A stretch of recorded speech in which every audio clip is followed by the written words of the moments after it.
فأنا ناصح لإخواني بالصدع بالحق تبيض وجوههم. السكوت في مسألة الحزبية يضرها، فاصدع بما تؤمر وأعرض عن المشركين.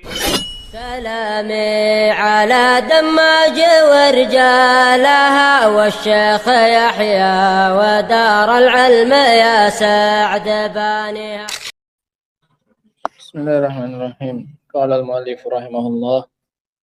Al-ayatu sabi'ah wa saminah. Ayat yang ke-7 dan ke-8. Qauluhu tabarakalladzi nazzala al-furqana ala 'abdihi liyakuna lil 'alamina nadhira.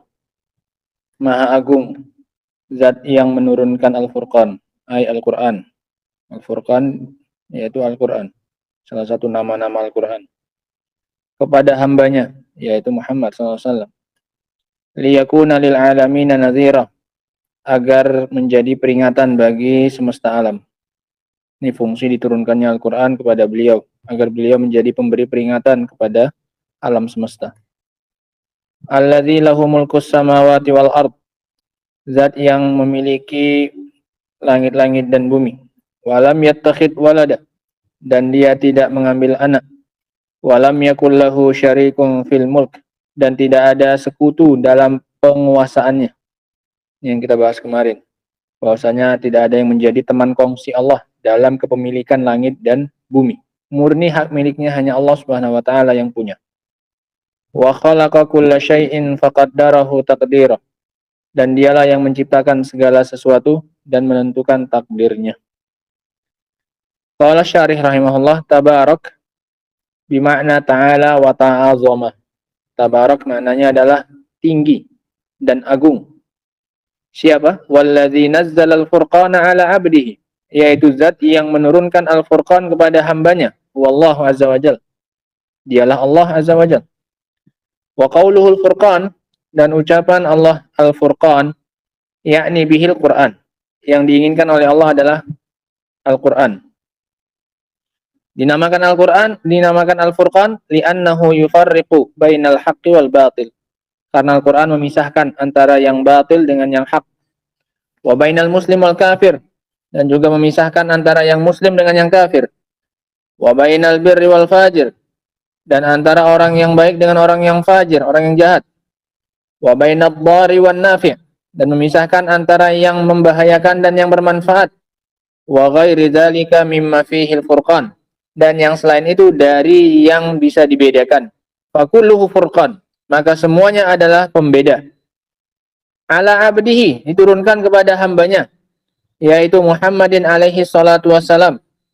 Fa wasafahu bil ubudiyah, maka di sini Allah mensifati beliau dengan sifat ubudiyah sebagai hamba. Fi maqami tahaddusi an tanzilil Quran, ketika Allah sedang menceritakan tentang menurunkan Al-Quran alaih kepada beliau.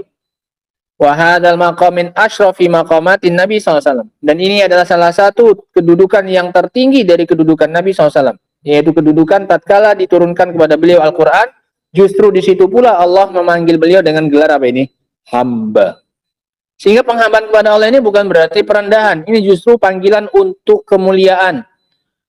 Dikarenakan Allah hanya memanggil beliau dengan kalimat abad, penghambaan, sebagai hambanya Allah pada momen-momen yang mulia. Seperti di sini ketika menurunkan Al-Quran kepada beliau. Tabarakalladzi nazzala al-furqan ala abdihi. Disifati sebagai seorang hamba. Walihada wasafahu Allah Ta'ala bil ubudiyah fi maqami tanzilil Quran alaih. Oleh karena itu Allah mensifati beliau dengan penghambaan ketika Allah menurunkan Al-Quran kepada beliau, kama huna, seperti di sini ayat ini. Wa kama fi qaulihi alhamdulillahilladzi anzala ala abdihil kitab, dan juga sebagaimana dalam firman-Nya, Maha suci Allah atau segala puji bagi Allah yang telah menurunkan kepada hambanya. Lagi-lagi disifati dengan penghambaan, yang menurunkan kepada hambanya kitab. Wa wasafahu bil ubudiyah fi maqamid difa' anhu wat tahaddi, dan Allah juga mensifati Nabi dengan penghambaan ketika Allah membela beliau dan memberikan tantangan kepada musuh-musuh beliau. Sebagaimana kata Allah Subhanahu wa taala, wa in kuntum fi raibim mimma nazzalna ala abdina, jika kalian masih ragu terhadap apa yang kami turunkan kepada hamba kami. Lagi-lagi Rasul disifati dengan penghambaannya yang sempurna kepada Allah Subhanahu wa taala. Wa wasafahu bil ubudiyah fi maqami takrimihi bil mi'raj. Allah juga menyebutkan beliau dengan sifat penghambaan, memanggilnya sebagai seorang hamba. Ketika Allah memuliakan beliau dengan mi'raj, naik ke atas langit. Faqala subhanalladzi asra bi 'abdihi lailam minal masjidil haram. Maha suci zat yang memperjalankan hambanya.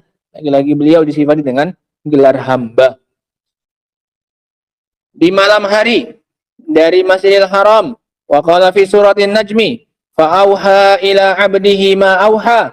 Maka Allah pun mewahyukan kepada hambanya, semuanya dengan gelar hamba. Sehingga gelar hamba ini pemuliaan untuk Nabi SAW, menunjukkan penghambaan beliau kepada Allah adalah penghambaan yang sempurna.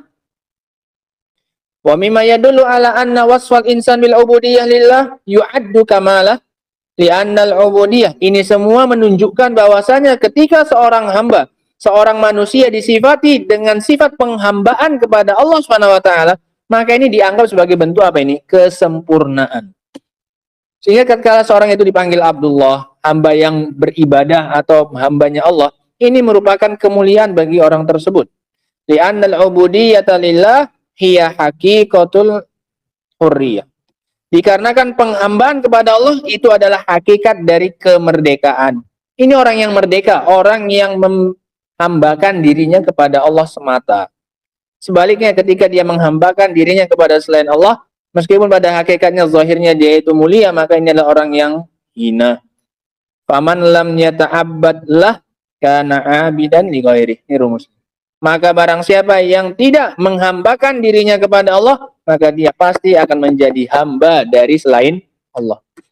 Sehingga kita baru bisa bebas dari penghambaan manusia kalau kita menghambakan diri kita kepada Allah Subhanahu wa taala. Sebagaimana yang nanti akan beliau sebutkan dari Al-Imam Ibnu Qayyim rahimahullahu taala. Tatkala seseorang mengikat dirinya sebagai hambanya Allah Subhanahu wa taala, maka saat itulah dia telah bebas dari penghambaan terhadap manusia. Dan sebaliknya jika dia menghambakan dirinya kepada manusia, maka saat itu dia adalah orang yang apa ini? Orang yang hina dan tertawan. Wallahu taala alam bisawab. Adapun lanjutannya insyaallah taala akan kita baca pada pertemuan berikutnya insyaallah taala. Subhanakallahumma bihamdika asyhadu an la ilaha illa anta astaghfiruka wa atubu ilaik. Walhamdulillahirabbil alamin.